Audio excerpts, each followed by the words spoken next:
Olá, live de sexta-feira, live surpresa de sexta-feira, coisa rápida, como sempre, aproveitando a make da aula de sexta-tarde que eu dou. E tô aqui meio mortícia, eu sei, que tá meio estranho, mas é para falar rapidamente, gente, só quero fazer algumas conexões sobre a portaria 16655 do dia 14 de julho. E eu acho que são só primeiras impressões, tá? Vou deixar isso bem claro. Primeiras impressões, assim como eu fiz do decreto, que eu ainda também vou falar mais sobre ele no podcast e pretendo escrever também, mas são primeiras conexões entre essa portaria e outros diplomas, outras normativas que nós temos, tá? Eu faço assim porque eu tô colando. Oi, Nana, meu Deus, a menina passou a tarde comigo, olha só, coitada, né? Tudo de novo. Mas não é. Rapidamente, gente, a portaria 16655 do Ministério da Economia, da Secretaria de Previdência e Trabalho, prevê o seguinte: durante o estado de calamidade pública, não se presumirá fraudulenta rescisão de contrato de trabalho sem justa causa, seguida de recontratação dentro dos 90 dias subsequentes à data em que formalmente a rescisão se operou, desde que mantidos os mesmos termos do contrato rescindido. Então vejam, aí você diz assim, ué, por que isso está escrito aqui, né? Por que veio essa portaria? E aí vem, parágrafo único, a recontratação de que trata o caput poderá se dar em termos diversos do contrato rescindido, quando houver previsão nesse sentido em instrumento decorrente de negociação coletiva. Então vamos lá. Primeiro nós temos uma previsão de possibilidade de recontratação. Então a empresa manda a pessoa embora sem justa causa. Teoricamente, a gente imagina que paga as verbas. Se não paga as verbas, pelo menos libera guias, seguro-desemprego, FGTS, a pessoa pode sacar o fundo de garantia sem precisar entrar com ação trabalhista, sem precisar fazer nada, né? E seguro-desemprego da mesma forma. E a empresa pode recontratá-la no prazo de 90 dias e isso não é considerado uma fraude ao sistema. E por que estamos dizendo isso? Porque nós temos uma outra portaria, que é a portaria 384 de 1992, do então Ministério do Trabalho e Emprego, que diz exatamente o contrário, que se considera fraudulenta a rescisão seguida de recontratação ou de permanência do trabalhador em serviço quando ocorrida dentro dos 90 dias subsequentes à data em que formalmente a rescisão se operou. Então, essa portaria nova, a 16655, vem para esclarecer que, durante a pandemia, durante o estado de calamidade, não se aplica o entendimento pelo Ministério do Trabalho ou pelo Ministério da Economia, pela Secretaria. O Judiciário não está vinculado a essa portaria, o Poder Judiciário não está vinculado a portaria nenhuma, porque a portaria está lá embaixo. Eu até recomendo um artigo sobre isso da doutora Maria Beatriz, no site da Matra 12, que ela trata da hierarquia das leis. Então, muito cuidado, porque às vezes a gente lê a portaria e diz, está na portaria. Grande coisa que está na portaria, a gente vai ver se essa portaria é legal. Mas, enfim, até porque é uma presunção que essa portaria estabelece. Então, a portaria 384 de 92 presumia fraudulenta essa recontratação. Por quê? Porque normalmente o que acabava acontecendo, até hoje acontece, a pessoa é despedida para sacar o fundo. Então, em vez de ter ela precisa de dinheiro. Não tem como ter dinheiro. E aí ela é despedida. Muitas vezes ela não recebe as verbas rescisórias, ela continua trabalhando, mas ela saca o fundo e ela recebe parcelas do seguro-desemprego. Então é fraude total, é em grau máximo, todo mundo junto. Ah, mas é bom, o trabalhador teve uma vantagem ilícita, ele também não podia ter essa vantagem. E por outro lado, a empresa tem uma economia porque fica com esse sujeito trabalhando, pagando parcelas que não são salariais, então também não há contribuição. Esse tempo ele perde como tempo de contribuição, perde para contagem de prazo para férias, 13º, não recolhe FGTS do período, enfim. Então se criou uma presunção que também tem relação.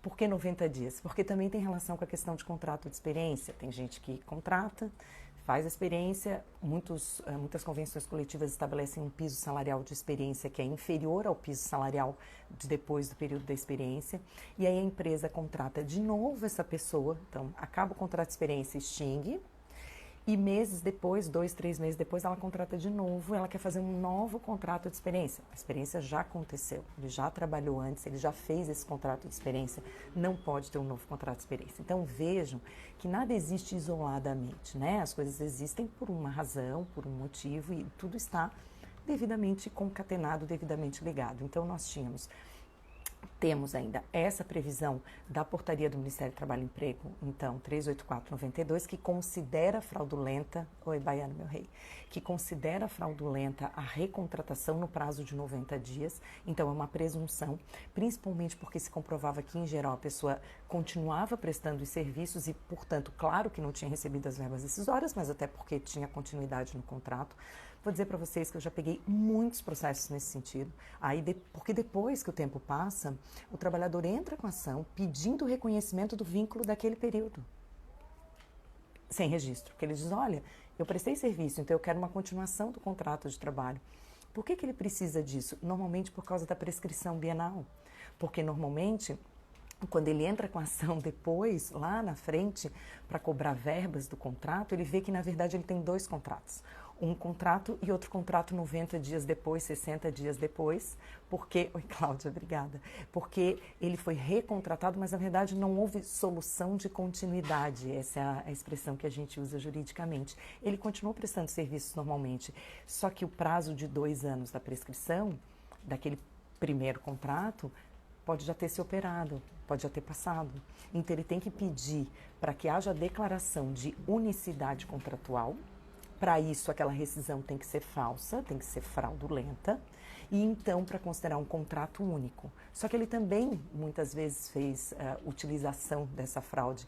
E isso depois pode ter até consequências penais que ninguém lembra que isso acontece, né? Que vai acontecer. Então, eu até falo, eu vou declarar o vínculo. Você estava trabalhando, você vai ter o vínculo, mas você vai devolver cada parcela do seguro-desemprego que você pegou. A gente não tem almoço grátis, não dá para ter tudo, né? O seguro-desemprego é devido para quem tem desemprego involuntário. Então, e não tem dinheiro mais para pagar todo mundo. E uma das coisas que eu estava bastante receosa agora é de ocorrerem rescisões fraudulentas. Eu já estava pensando nisso, de rescisões fraudulentas, com as pessoas continuando a prestar serviço e depois pedir o contrato como contrato único, mas porque estavam precisando de dinheiro e aí a empresa optou por fazer desse jeito, não paga nada, a pessoa continua trabalhando, mas ela pelo menos sacou o fundo de garantia e talvez ela tenha complementado a renda com seguro-desemprego. Isso é muito sério. Junto com essa, e aí agora então vem essa portaria nova para dizer, agora no dia 14 de julho, para dizer que não se presume fraudulenta, ou seja, pode ser comprovada a fraude, mas não se presume fraudulenta. E aí vocês me perguntam, então por quê? Por que isso existe, né? O que aconteceu?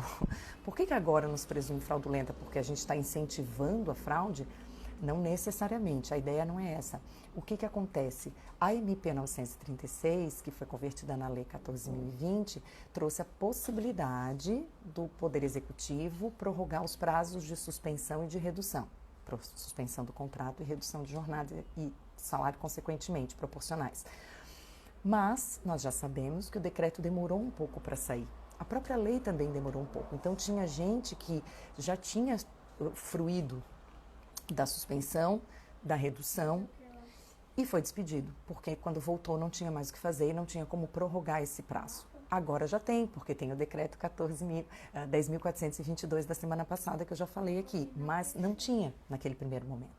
Então, o que a Lei 14.020 trouxe como previsão? Primeiro, uma possibilidade de cancelar o aviso, né? O artigo 23 da Lei 23 fala na possibilidade de cancelar o aviso, ou seja, a pessoa está cumprindo o aviso prévio, indenizado ou cumprido, trabalhado, as partes podem cancelar o contrato e com isso fazer uma nova suspensão, uma nova redução, porque veio o decreto. Então, depois da lei e até o decreto fica aquele limbo, e aí vindo o decreto pode fazer esse cancelamento do aviso prévio, mas para quem a rescisão já se operou, continua com esse problema, a rescisão já aconteceu, o contrato já acabou.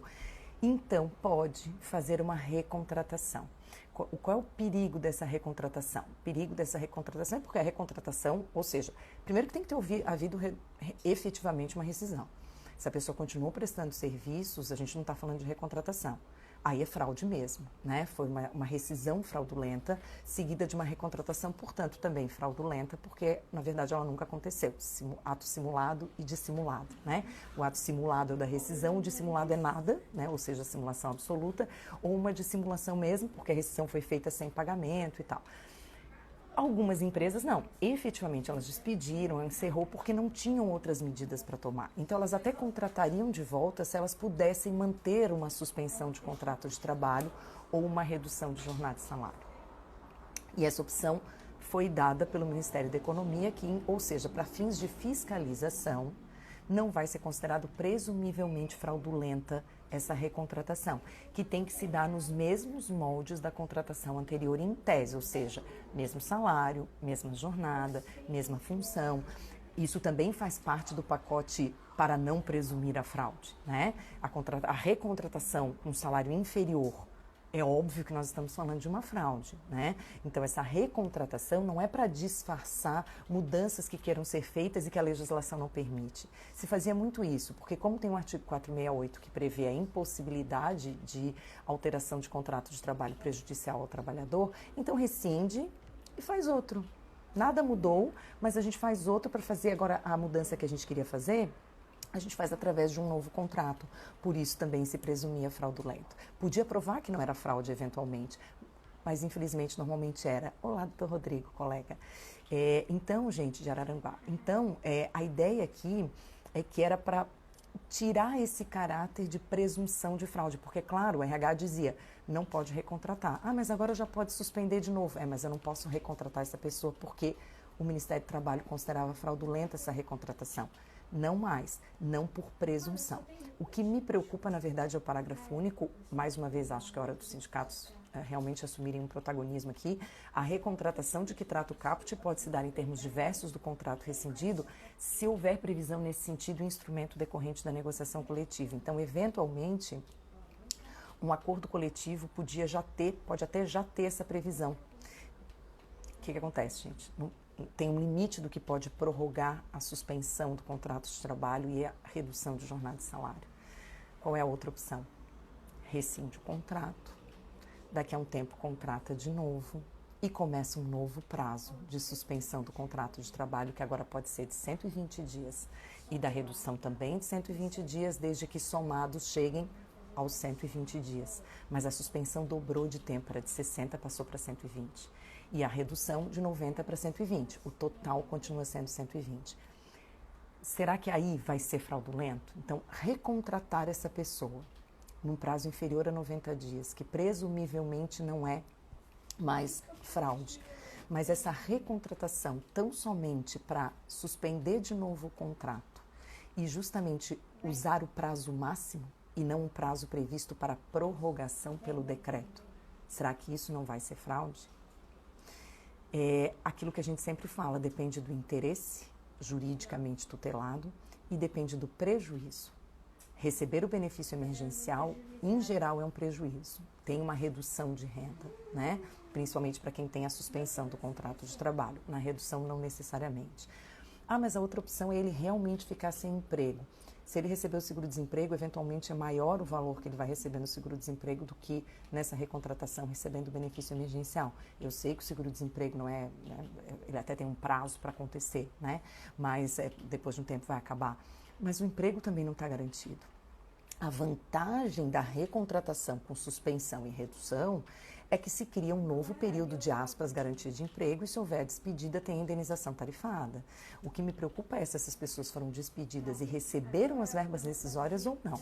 Se elas tiverem recebido as verbas rescisórias, inclusive a indenização tarifada da suspensão e da redução, realmente eu não posso falar de fraude, porque não teve prejuízo. Mas se ela não recebeu, se ela continuou prestando serviços, se ocorreu uma nova suspensão, uma nova redução, fazendo de conta que é uma nova, mas na verdade é só uma prorrogação, mas utilizando do novo prazo que é permitido pela lei, e agora pelo decreto, né? Mas o decreto fala de prorrogação. Então, mas para quem não tinha feito até agora, eu não tenho dúvida de que pode aplicar novo prazo, tá? Porque é uma competência delegada pela própria lei. Nesse específico, o decreto não extrapolou. Então, o que nós vamos ter que analisar é o que tem previsto. Então, eventualmente, um acordo coletivo estabelece a possibilidade de rescisão e numa recontratação com uma outra função, com um salário diferente, mas nesse período, mas assim, gente, olha, se isso aconteceu, eu fico bastante preocupada, inclusive com a própria negociação coletiva que se estabelece. Tá? Então, em resumo, nessa primeira impressão que eu quero trazer para vocês do decreto, da portaria, vários alunos tinham me cobrado que eu falasse alguma coisa. Eu estou louca para ouvir a tua opinião sobre a portaria. A minha opinião, eu ainda não estou pronta para divulgar a público. Eu manifesto agora as minhas primeiras impressões e as minhas preocupações e mostrar principalmente para vocês a conexão.